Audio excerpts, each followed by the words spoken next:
É com muita satisfação e alegria que temos participado dessas comemorações do aniversário da UPH e, como nos foi solicitado, trazendo reflexões relacionadas com a família. Desde ontem à noite que temos concentrado nossas atenções naquilo que Deus tem a nos dizer. Ontem examinamos as bases bíblicas para o casamento, verificamos as barreiras, os limites que foram colocados por Deus e que têm sido quebrados, ultrapassados por uma sociedade que não observa os princípios de Deus, fazendo com que nós, povo de Deus, tenhamos que ter uma intensidade cada vez maior do nosso testemunho, sermos verdadeiramente sal da terra, luz do mundo, para que o contraste fique evidente e as pessoas sejam atraídas pela luz, não a nossa luz, mas a luz de Deus, a luz do Evangelho, que é refletida através do testemunho de nossas ações quando honram a Deus. Hoje pela manhã nós tivemos a oportunidade de olhar as qualificações que Deus coloca para a liderança na sua igreja e coloca elas como sendo também um espelho, onde nós vamos procurar o reflexo para as nossas vidas, para as nossas famílias.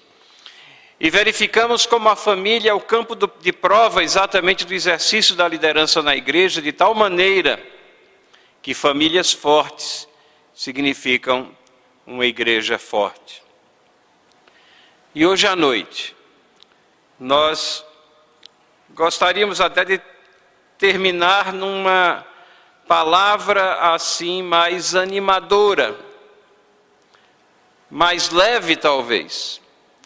Mas a palavra de Deus nos conclama a fazer uma introspecção da nossa vida, dos pecados, dos nossos pecados, dos pecados do seu povo. E isso nos compele a examinar também aqueles pecados, aquelas questões que colocam em perigo a família, e nós decidimos ir até a lei de Deus. A lei de Deus são aqueles objetivos, marcos colocados no nosso caminhar, que mostram o que é que nós temos que fazer para agradá-lo. O que é que ele requer, não somente dos crentes, o que é que ele requer da humanidade. Qual é o nosso mapa de vida? Qual é o nosso fio de prumo? A lei de Deus que nós encontramos lá resumida nos 10 mandamentos. Aqueles mandamentos cujos 4 primeiros apontam nossas obrigações e deveres para com Deus. Como é que nós o adoramos? Como é que nós o entendemos, o reconhecemos? Como é que nós consideramos as suas demandas em nossas vidas? Como é que nos relacionamos com Ele? Como é que nós o amamos acima de todas as coisas? E os últimos 6 mandamentos que exemplificam e mostram as nossas obrigações para com nossos irmãos, para com nossos semelhantes. Esses mandamentos que mostram os limites que nós temos que obedecer para que demonstremos respeito em nossas vidas. As obrigações horizontais. Como é que nós amamos o próximo? Depois de amar a Deus, Ele nos comanda, Jesus Cristo resume os 10 mandamentos nessas 2 definições e determinações: amar a Deus sobre todas as coisas, ao próximo. Temos que amar com aquele senso e sentido de preservação que nós temos para com a nossa própria pessoa. Nós temos que considerar os demais irmãos. Os últimos 6 mandamentos traçam então limites e deveres nesse relacionamento com os demais. E o nosso tópico então nessa noite é a família protegida pelo 7º mandamento.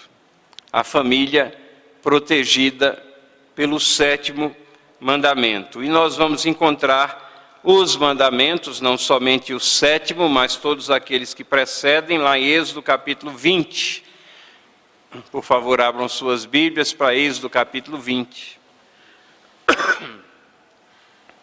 Êxodo capítulo 20.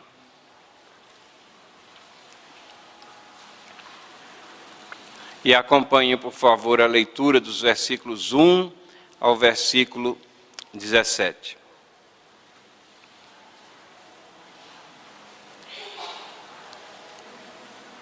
Êxodo capítulo 20, versículos 1 a 17. Então falou Deus todas essas palavras: Eu sou o Senhor teu Deus, que te tirei da terra do Egito, da casa da servidão. Não terás outros deuses diante de mim. Não farás para ti imagem de escultura, nem semelhança alguma dos que há em cima nos céus, nem embaixo na terra, nem nas águas, nem debaixo da terra. Não as adorarás, nem lhes darás culto, porque eu sou o Senhor teu Deus, zeloso, que visito a iniquidade dos pais dos filhos até a 3ª e 4ª geração daqueles que me aborrecem. E faço misericórdia até 1000 gerações daqueles que me amam e guardam os meus mandamentos. Não tomarás o nome do Senhor teu Deus em vão, porque o Senhor não terá por inocente o que tomar o seu nome em vão. Lembra-te do dia de sábado para o santificar. 6 dias trabalharás, farás toda a tua obra, mas o 7º dia é o sábado do Senhor teu Deus. Não farás nenhum trabalho, nem tu, nem teu filho, nem tua filha, nem teu servo, nem tua serva, nem teu animal, nem o forasteiro das tuas portas para dentro, porque em 6 dias fez o Senhor os céus, a terra, o mar e tudo que neles há. E ao 7º dia descansou, e por isso o Senhor abençoou o dia do sábado e o santificou. E aí nós temos os últimos 6 mandamentos aqui a partir do versículo 12. Honra teu pai e a tua mãe, para que se prolonguem os teus dias na terra que o Senhor Deus te dá. Não matarás, não adulterarás, não furtarás, não dirás falso testemunho contra o teu próximo, não cobiçarás a casa do teu próximo, não cobiçarás a mulher do teu próximo, nem o seu servo, nem a sua serva, nem o seu boi, nem o seu jumento, nem coisa alguma que pertença ao teu próximo. Vamos orar. Ajuda-nos, Senhor, na medida em que nos achegamos à tua palavra. Faz com que entendamos os teus ensinamentos, que compreendamos até as advertências, as repreensões que lá encontramos, quando analisamos nossas vidas e vemos que estamos falhando em te agradar, no caminhar cristão, no procedimento.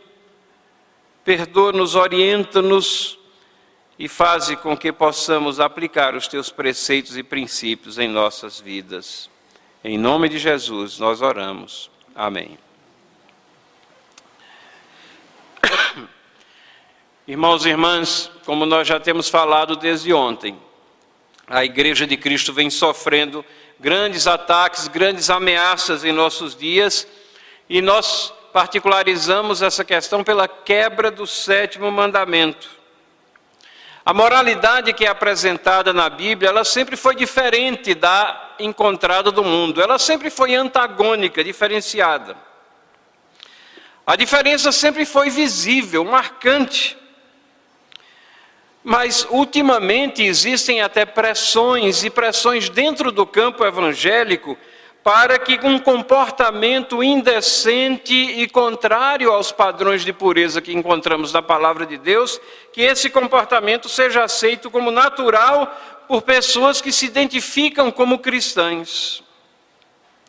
Ora, Deus é puro, Ele reprova a imoralidade, Ele reprova a impureza sexual e reprova ela na concretização dessa impureza, mas também por pensamentos, não somente por ações. Deus especifica com clareza qual deve ser o proceder dos seus servos nessa área. Ele colocou na sua palavra exemplo de quebras e os castigos que advêm quando há uma quebra dos seus mandamentos. Mas também colocou exemplos de como Ele nos fortalece, exemplos de fortaleza, quando nós resistimos às tentações e quando estamos em comunhão e achegados a Deus. Mas parece que nós atravessamos uma das piores eras na história da humanidade. Uma era marcada pela violência, certamente. Hoje tivemos as notícias de um exemplo dessa violência que está assolando o mundo, onde 50 pessoas foram metralhadas, perderam a vida num ajuntamento, e sem entrar muito nos detalhes, mais 53 outras feridas, porque um atirador saiu atirando a esmo e a intenção dele parecia que era ceifar vidas. Esse é o mundo violento que nós vivemos e não precisamos olhar para fora para ver essa violência. Aqui no Brasil nós temos quase 60 mil assassinatos, mortes violentas por ano. Perde-se mais vida no Brasil, mais vidas no Brasil assassinadas do que nos conflitos que existem ao redor do globo. Pensem nisso, né? Vivemos nesse sentido quase no meio de uma guerra, de uma batalha civil. Mas não é somente essa violência que assola, que coloca em perigo a família. Nós nos referimos, e a nossa atenção nessa noite está sendo concentrada nesse perigo representado pela exposição à sexualidade indevida. A sexualidade precoce, sim, porque é fora dos padrões e dos parâmetros do casamento. Quebra do 7º mandamento. E essa constatação de que vivemos num mundo onde isso é aceito como natural, mas com espanto verificamos que até dentro das igrejas nós estamos aceitando certas questões com naturalidade que não deveria acontecer. Nós, ao constatarmos isso e ao vermos problemas muitas vezes em nossas vidas com relação a essa questão, nós temos que nos dirigir à cruz de Cristo, aos pés da cruz, em seriedade, em contrição, em arrependimento, em súplicas para sermos fortes e fiéis do nosso caminhar. Quando nós lemos aqui os 10 mandamentos, como nós acabamos de fazer, nós vemos aqui que pelo menos 3 ou 4, diríamos até 4 mandamentos falam sobre a família. Por exemplo, o 5º mandamento, que fala em honrar pai e mãe, certamente fala da família. Lida com as origens, a santidade da família. Trata de responsabilidades filiais e paternais. O 6º mandamento, não matarás, enfatiza a santidade da vida. Questão, como já vimos, extremamente importante nos nossos dias, que temos que enfatizar que a vida é preciosa aos olhos do Senhor. E Ele não tem por inocente aqueles que ceifam vidas. E quando nós nos lembramos as pressões que a sociedade coloca para a legalização do aborto, por exemplo, nós vemos que essa questão afeta a família, sim. Pressões para a legalização do assassinato de crianças que estão para nascer, e isso coloca, mais uma vez, a família em perigo. E temos, obviamente, o 7º mandamento. O 7º mandamento enfatiza a santidade do matrimônio, não adulterarás. E poderíamos adensar a esses 3 o 10º mandamento, que fala de cobiçar, e lá explicitamente é colocado, não cobiçarás a mulher do teu próximo. Então, todas essas admoestações, essas diretrizes, esses limites são aqui colocados nos mandamentos, enfatizando a preservação, a proteção da família.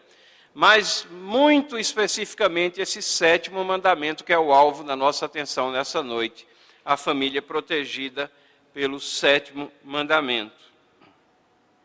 Felizmente, como já dissemos aqui, a quebra do 7º mandamento não está acontecendo apenas fora dos limites da igreja. Muitos dentro da igreja não têm guardado esse mandamento.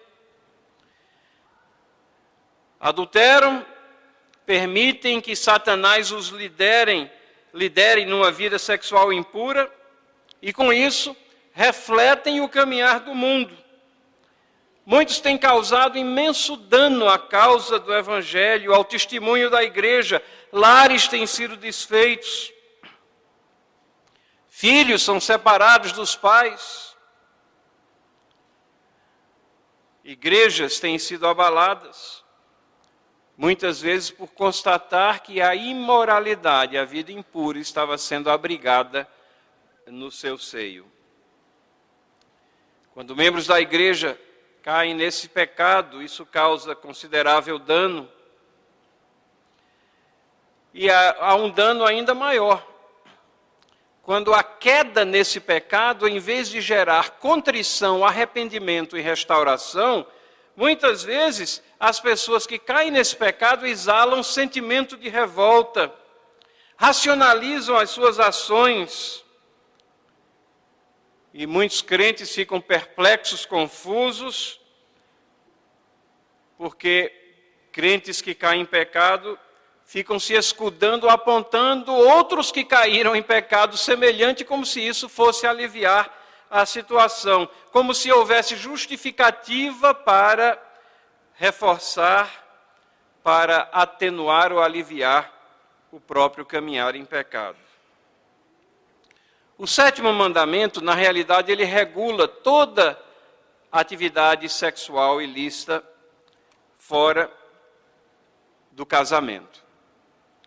E há um pecado específico também relacionado com a quebra do sétimo mandamento, sim. E ele está cada vez presente no mundo e, por vezes, nas nossas igrejas. E nós nos referimos à questão do homossexualismo.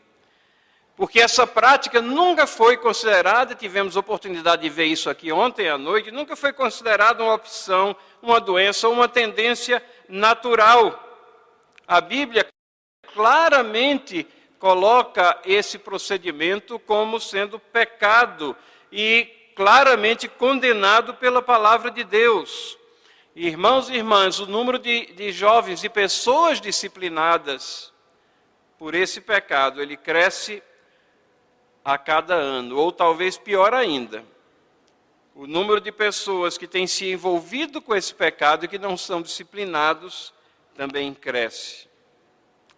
Na medida que a sociedade vai aceitando cada vez mais a homossexualidade como uma opção de vida e não como uma distorção da estrutura original criada por Deus, homem e mulher os criou, diz a palavra. Nós temos a família também colocada em perigo. Nada poderia ser mais antifamília do que uma sociedade homossexual formada em bases que impedem a procriação. É contrário não somente à palavra de Deus, mas é contrário à lógica também. E nossa atenção então está direcionada aqui ao versículo 14 do texto que nós lemos. Não adulterarás. Não adulterarás. A palavra que é utilizada aqui, procurando agora o significado do texto e o significado de textos relacionados com esse, não adulterarás, a palavra utilizada é usada também figurativamente como apostatar, como quebrar um relacionamento, como quebrar um pacto.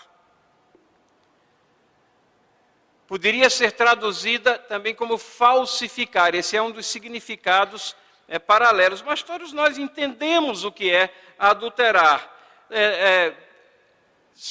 Quebrar o compromisso do casamento, quebrar os laços que foram colocados ali, as promessas que foram colocadas perante Deus e perante testemunhas de um relacionamento que deveria ser permanente, estável, santo e observado.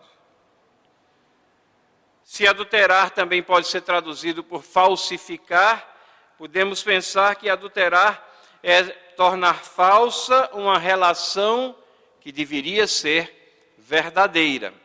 E quantas mentiras não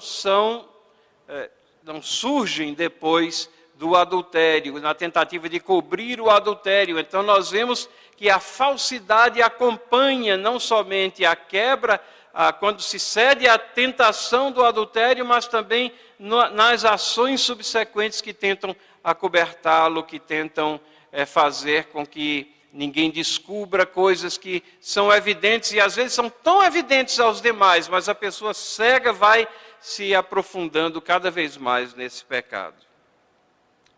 Levítico capítulo 18, versículo 20 diz assim: nem te deitarás com a mulher do teu próximo para te contaminares com ela. Levítico capítulo 20, versículo 10, diz assim: se um homem adulterar com a mulher do seu próximo, será morto o adúltero e a adúltera. Isso aqui está inserido, obviamente, na lei de Moisés. Os 10 mandamentos, eles representam a lei moral de Deus. São proposições curtas, representam a vontade de Deus em todo o tempo para todas as criaturas. A legislação mosaica, levítica, ela representa a legislação temporal, a aplicação dos 10 mandamentos para uma sociedade específica. Então, muitas vezes, as punições contidas nessa legislação, elas não têm caráter normativo, perene para todas as sociedades, mas têm caráter temporal para aquela sociedade teocrática. Mas essa colocação aqui mostra a seriedade com que Deus considera a quebra dos laços matrimoniais. E como Deus queria que o seu povo tivesse a consciência plena e total dessa seriedade. Jó capítulo 31, versículo 9 e versículo 11 diz assim: se o meu coração se deixou seduzir por causa de mulher, se andei à espreita do meu próximo, seria isso um crime hediondo, delito à punição de juízes.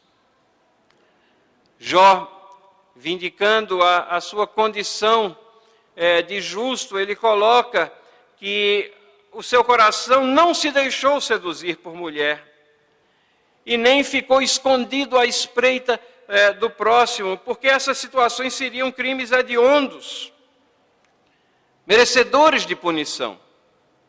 E no capítulo 24 de Jó, capítulo 15, aguardam o crepúsculo os olhos do adúltero.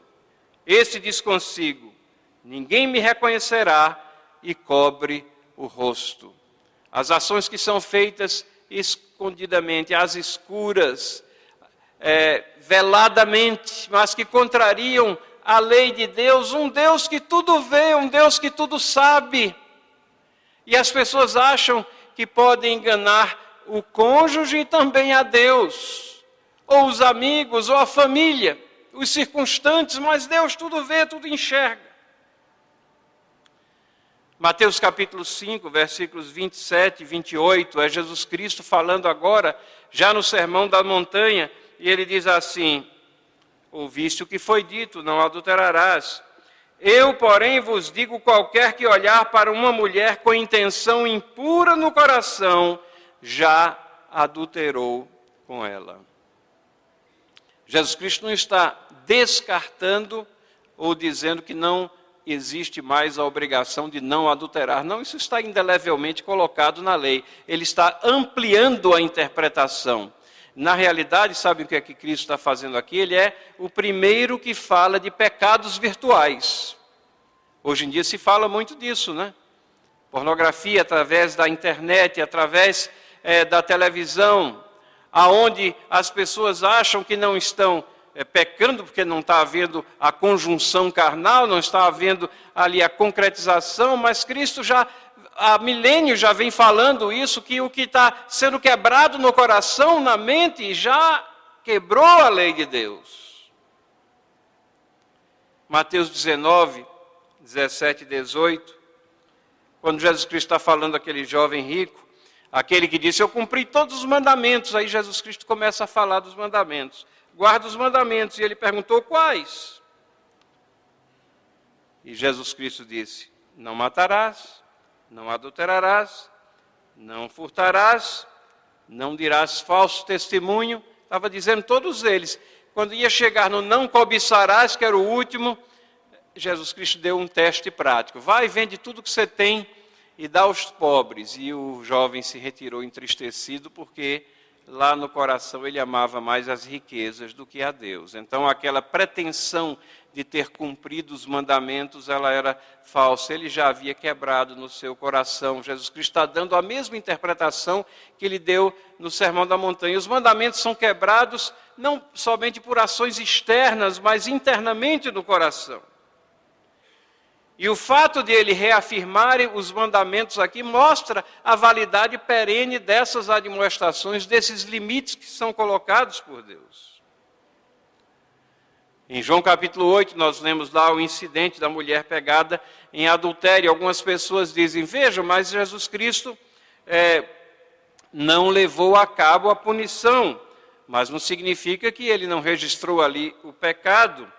Na realidade, Jesus Cristo estava ali levantando uma objeção a um processo que era indevido. Onde estavam as testemunhas? E ele tem a prerrogativa, e é de Deus a prerrogativa, obviamente, de perdoar. Ele disse, vai, mas ele adicionou, disse, não peques mais. Pecado é configurado pela atitude do coração e pode ser concretizado, sim, em ações.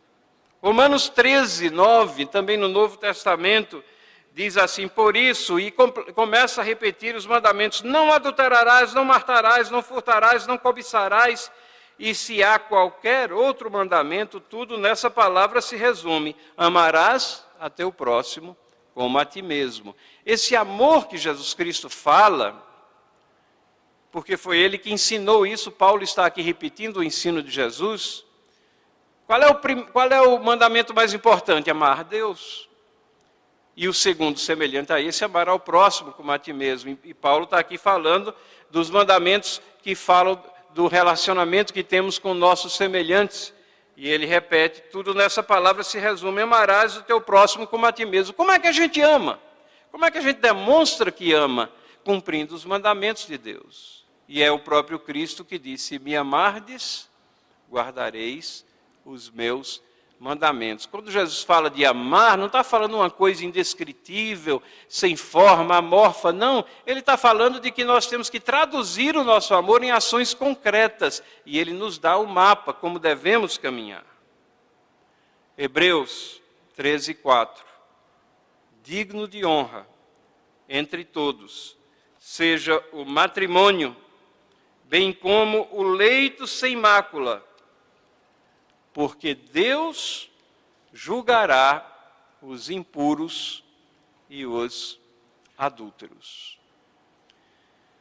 Falamos aqui de disciplina na igreja, é imprescindível para que a igreja se mantenha pura. Quando há pecado, aquilo tem que ser lidado, o objetivo é sempre o arrependimento do faltoso, mas a disciplina tem que existir, senão as impurezas vão se intrometendo na igreja e ela vai se descaracterizando. Mas nós vemos que o julgamento maior é de Deus. Ele julga os impuros e adúlteros. Ele não os tem por inocente. Ele tem a prerrogativa de perdoar? Tem sim. Mas o que é que precede o perdão? É exatamente o arrependimento, não é? A confissão, se confessarmos os nossos pecados, ele é fiel e justo. E quantas vezes as pessoas querem o perdão sem o arrependimento? Querem o perdão sem a confissão, querem o perdão sem a reparação, querem o perdão, mas querem continuar numa vida de pecados. Os significados nesses textos que nós vemos do pecado, do sétimo, explicitado no sétimo mandamento, são intensos e sérios para a vida nossa e para a vida da igreja. E há um aspecto abrangente também do sétimo mandamento. E nós vamos encontrar ele, sabe aonde? Na nossa confissão de fé, no catecismo maior, desculpem. No Catecismo Maior da nossa Confissão de Fé de Westminster, que a confissão de fé não é a formulação de novas doutrinas, não. A confissão de fé, ela é uma sistematização de doutrinas bíblicas. Perguntas 138 e 139 dizem o seguinte. Pergunta 138 do nosso Catecismo Maior. Quais são os deveres exigidos no 7º mandamento? Essas perguntas estão no bojo das perguntas que tratam sobre os 10 mandamentos. E elas tratam dessa maneira. Elas perguntam quais são os deveres e quais são os pecados proibidos. Quais os deveres, quais os pecados. Então aqui a pergunta 138 pergunta quais são os deveres exigidos no 7º mandamento. E a resposta diz assim. Os deveres exigidos no 7º mandamento são castidade no corpo, mente, afeições, palavras e comportamento. Vejam como é abrangente. A preservação dessa castidade em nós mesmos e nos outros. Quando nós quebramos o 7º mandamento, nós estamos também induzindo outros a pecar, né? A vigilância sobre os olhos em todos os sentidos. A temperança, a conservação da sociedade de pessoas castas, a modéstia no vestuário. Veja como nós perdemos isso nos últimos tempos, né? Tá aqui os teólogos de Westminster já viam a palavra de Deus e interpretavam, e nós temos vários textos depois dessas perguntas, substanciando as conclusões a que eles chegaram. O casamento daqueles que não têm o dom da continência, o amor conjugal, a coabitação, todos esses são deveres. O trabalho diligente em nossas vocações, o evitar todas as ocasiões de impureza e resistir às tentações. Você se expor à tentação, se expor a situações que podem levar à quebra do 7º mandamento é algo indevido. Um dever nosso é evitar essas ocasiões. Aí vem a pergunta 139. Quais são os pecados proibidos no 7º mandamento?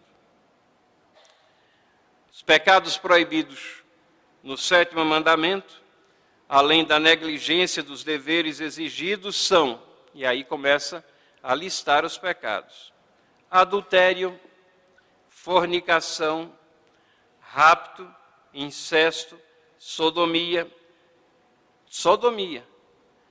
todas as concupiscências desnaturais, todas as imaginações, pensamentos, propósitos e afetos impuros, todas as comunicações corruptas ou torpes. Parece que eles escreveram nessa área, né, de WhatsApp, de SMS, de rede social, onde as comunicações vão, às vezes, com tanta impropriedade contidas no meio delas, ou o ouvir as mesmas, poderíamos acrescentar ler as mesmas também, os olhares lascivos, o comportamento impudente ou leviano, o vestuário imoderado, a proibição de casamentos lícitos e a permissão de casamentos ilícitos. O permitir tolerar ou ter bordéis, a frequentação dele, os votos embaraçadores do celibato,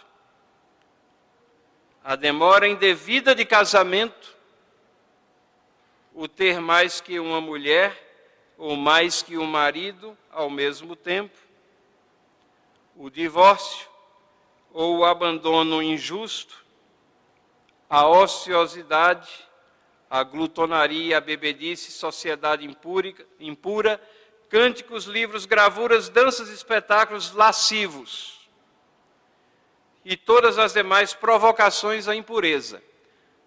Os teólogos aqui não estão contra as artes, contra cânticos, mas aqueles que, como na nossa era, só falam disso, despertam isso na mente das pessoas.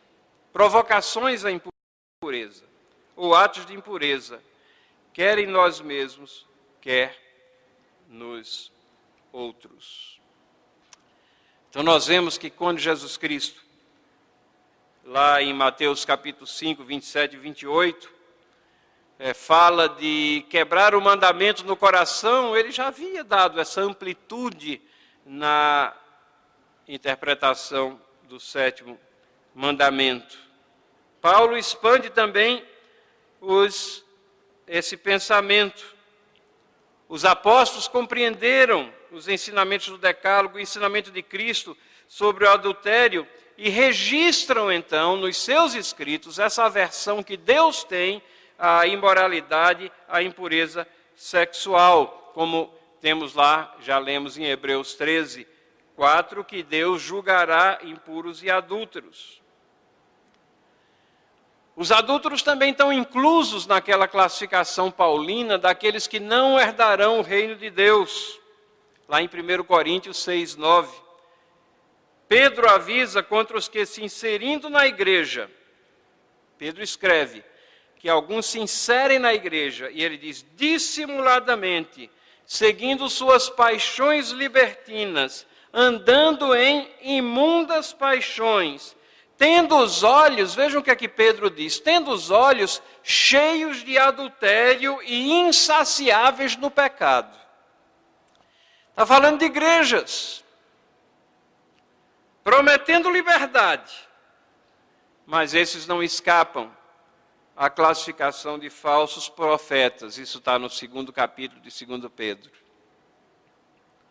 Paulo também escreveu em 1 Tessalonicenses 4, 3 a 8, ele escreveu o seguinte, pois essa é a vontade de Deus, a vossa santificação. Nós vivemos numa era, todo mundo quer saber a vontade de Deus, né? A vontade de Deus está aqui na palavra de Deus. E Paulo está dizendo, essa é a vontade de Deus, a gente não precisa ir longe, vamos à Bíblia. Essa é a vontade de Deus, a vossa santificação. Que vos abstenhais da prostituição. A palavra grega utilizada aqui é porneia, de onde vem pornografia, comportamento sexual indevido ou impuro. Que cada um de vós, diz o texto, saiba possuir o próprio corpo em santificação e em honra, não com desejo de lascívia, como os gentios, que não conhecem a Deus. Paulo está dizendo, gente, esse modo de andar, de caminhar, de se comportar, ele é característico de uma sociedade que não conhece a Deus. Os crentes têm que ser diferentes, têm que ter padrões diferentes. Tem que contrastar com uma sociedade que não conhece a Deus, não se preocupa com Deus. Não com desejo de lascívia, como os gentios, que não conhecem a Deus. E que nessa matéria ninguém ofenda nem defraude a seu irmão. Sabem que uma das grandes mentiras que o diabo planta na cabeça daqueles que quebram o 7º mandamento, quer seja concretamente ou virtualmente, jovens que se envolvem com pornografia, essa questão de que esse pecado afeta somente a mim, né? Então, se eu sofrer alguma consequência, sou eu que estou sofrendo. Não existe quebra desse pecado, ou quebra desse mandamento, não existe envolvimento nesse pecado que afete somente a pessoa. Sempre tem alguém mais envolvido. E sempre existem consequências terríveis com os desdobramentos desse pecado. Então Paulo diz assim, ninguém ofenda nem defraude seu irmão, porque o Senhor, contra todas essas coisas, como antes vos avisamos, e testificamos claramente, o Senhor é vingador. O dano causado é intenso, o Senhor não está inerte nem insensível, ele é vingador. E aí ele complementa e diz assim, porque Deus, irmãos, irmãs, jovens, Deus não nos chamou para a impureza, mas para a santificação. E aí ele coloca essa pedra aqui no argumento que ele está traçando. Ele diz, de Sartre, quem rejeita essas coisas, se essa dureza de legislação tão forte, tão contrastante com o caminhar do mundo, se nós rejeitamos isso, Paulo diz, não rejeita o homem e sim a Deus, porque é Deus que traça esses limites. E ele diz, é Deus que também vos dá o Espírito Santo.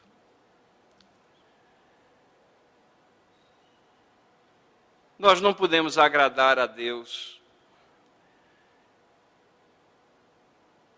ou pensar que nos preservamos puros se nós nos expusermos às sujeiras do mundo.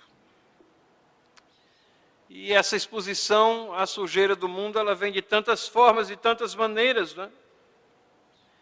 Às vezes pode ser assistir um programa de televisão, programas que às vezes são até engraçados, mas sempre com duplo sentido, sempre com sentido de uma sexualidade indevida no meio. Às vezes programas de televisão que são explicitamente pornográficos. Muitas vezes a gente sintoniza alguma coisa e a gente diz, mas a beleza cênica ou coreográfica é tão bonita, como, por exemplo, os desfiles de carnaval, né? Que coisa bonita, a parada, quanto trabalho para aquela coreografia. Mas, na realidade, o que é que a gente tem ali na essência? Uma apologia à imoralidade, à sexualidade desregrada. Muitas vezes, quando as revistas, chamadas revistas masculinas, estavam em altas, algumas pessoas usavam o argumento, não, elas têm excelentes artigos, entrevistas, apresentam adequadamente a cultura, a arte da nossa terra, mas, na realidade, o apelo, a essência da revista, da publicação, é a banalização e a exploração do sexo e da impureza. Quantas vezes nós não usamos indevidamente ferramentas que Deus nos deu, como a internet, ferramentas excelentes de comunicação, de pesquisa, que Deus permitiu o homem desenvolver. Mas quantos locais não são navegados por cristãos, visitados por cristãos que não deveriam nunca estar ali visitando ou navegando? E quer saber de um aspecto mais grave ainda, nós abrimos mão, às vezes, de cuidar dos nossos filhos. Não estabelecemos regras claras, limites prudentes às suas atividades. O mundo hoje em dia fala tanto de privacidade, que nós achamos que a privacidade está acima dos nossos deveres como pais. Estou respeitando a privacidade de fulaninho, de cicraninha, enquanto que a gente sabe que alguma coisa está indo errada ali. Mas a gente fica cheio de dedos para falar, para admoestar, para corrigir, para chamar a atenção, para punir também. E se assim fazemos, nós estamos abdicando das responsabilidades assumidas perante Deus e perante a igreja. Vocês receberam o boletim da igreja. No boletim nós colocamos algumas razões que ouvimos muitas vezes. Por que é que os crentes caem nesse pecado? Se ele é tão característico do mundo, por que é que os crentes caem nesse pecado? Nós não vamos repetir, eu sugiro que vocês leiam, eu faço algumas ponderações e vejo que, na realidade, a grande causa é o puro e simples desprezo pelas diretrizes divinas. Isso ocorre na vida de crentes, ocorre na vida de líderes dentro das igrejas. Temos exemplo de quebra do 7º mandamento em grandes líderes até na palavra de Deus. E parece que muitas vezes o povo de Deus simplesmente bloqueia de sua mente e do seu coração as diretrizes divinas. Ignoram as demandas que temos sobre nossas vidas de um Deus que é santo, que é soberano, que é o nosso Criador. Crentes que são ativos, convictos das verdades de Deus, às vezes podem agir em total desprezo às advertências que recebem, às condenações que conhecem, às prescrições que muitas vezes eles próprios ministram em seus estudos, as palestras, sermões que proferem, exposições, livros. Confundem a longanimidade de Deus com a ausência de castigo, de justiça retributiva. Às vezes estão confortavelmente colocados numa vida sem problema. Talvez se convencem que não tem que prestar contas a ninguém, exceto a Deus. E colocam-se nessa posição. E passam a ignorar aquilo que Deus claramente já determinou em sua palavra com relação ao pecado de adultério. Irmãos, a nossa oração é que nós não sejamos insensíveis a essas coisas. Não podemos ignorar as coisas que Deus claramente colocou em sua palavra. E muitas vezes sabemos de pessoas que estão nesse pecado. Eles devem ser alvo de nossas orações, de nossa intercessão. Oremos por nossas vidas, oremos pelas vidas dos nossos irmãos, oremos pela vida daqueles que constituem a igreja. Davi é sempre citado por aqueles que quebram o 7º mandamento.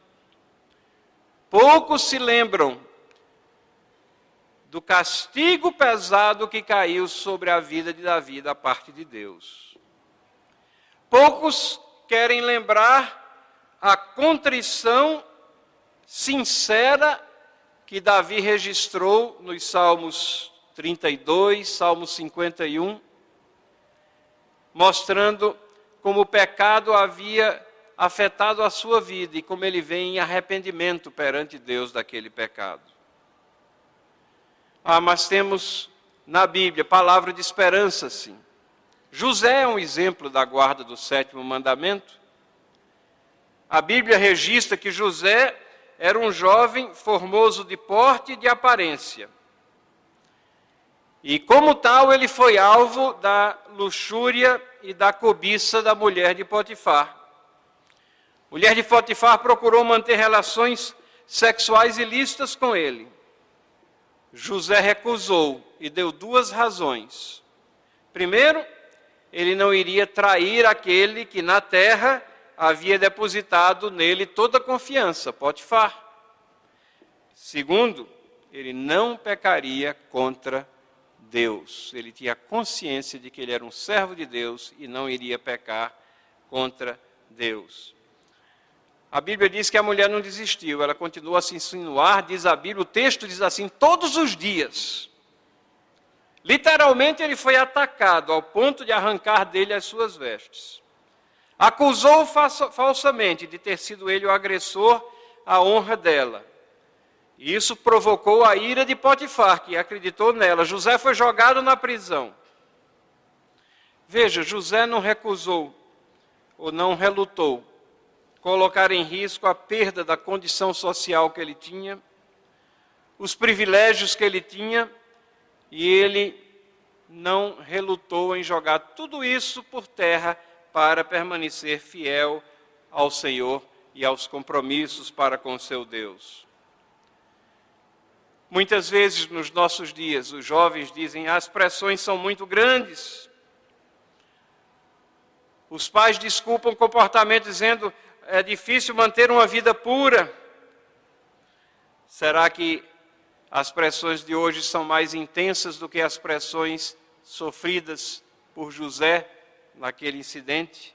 Mas ele não teve vergonha de fugir. Ele estava mais preocupado em agradar a Deus do que alguém pusesse em risco ou questionasse a sua masculinidade. Ele não estava lá preocupado em mostrar que era homem, não. Ele estava preocupado em agradar a Deus. Esse artifício é usado por Satanás tantas vezes. Não, vou mostrar que sou homem e então cai em adultério, quebra laços matrimoniais. Mas a fidelidade de José foi reconhecida por Deus, foi recompensada por Deus que o abençoou por toda a sua vida. Irmãos, se temos conhecimento de irmãos que caíram nesse pecado, oremos para que a disciplina divina e eclesiástica opere o arrependimento e a restauração. Mas, sobretudo, trabalhemos em nossas vidas. Trabalhemos preventivamente em nossas vidas. E na vida daqueles que estão sob nossa guarda, nossa responsabilidade. Suplicando a Deus que Ele nos abrigue em sua graça, que Ele nos livre das tentações, que Ele nos livre da impureza, da imoralidade, da quebra do 7º mandamento, porque esse mandamento foi aqui colocado exatamente para proteger a família que procede de Deus, é tão querida por Deus e é tão necessária à igreja de Deus. Vamos orar? Senhor, Tu conheces os nossos corações. Nada pode ser escondido de Ti. Tu conheces, Senhor, quando estamos tentando só mostrar uma fachada, mas no íntimo do nosso coração estamos quebrando ou já temos quebrado o 7º mandamento e temos abrigado a impureza nas nossas vidas. Senhor, perdoa-nos. Se há arrependimento sincero, contrito na vida de alguém, nessa noite, Senhor, faze com que ele corra para os pés da cruz de Cristo. Repare as situações, salva as famílias, Senhor, as famílias dessa igreja, as famílias do Teu povo. Senhor, sara os corações machucados pela quebra do 7º mandamento, as famílias quebradas, destroçadas. Derrama o Teu amor abundantemente. Ajuda-nos, Senhor, somos fracos, precisamos de Ti. Segura na nossa mão. Em nome de Jesus. Amém.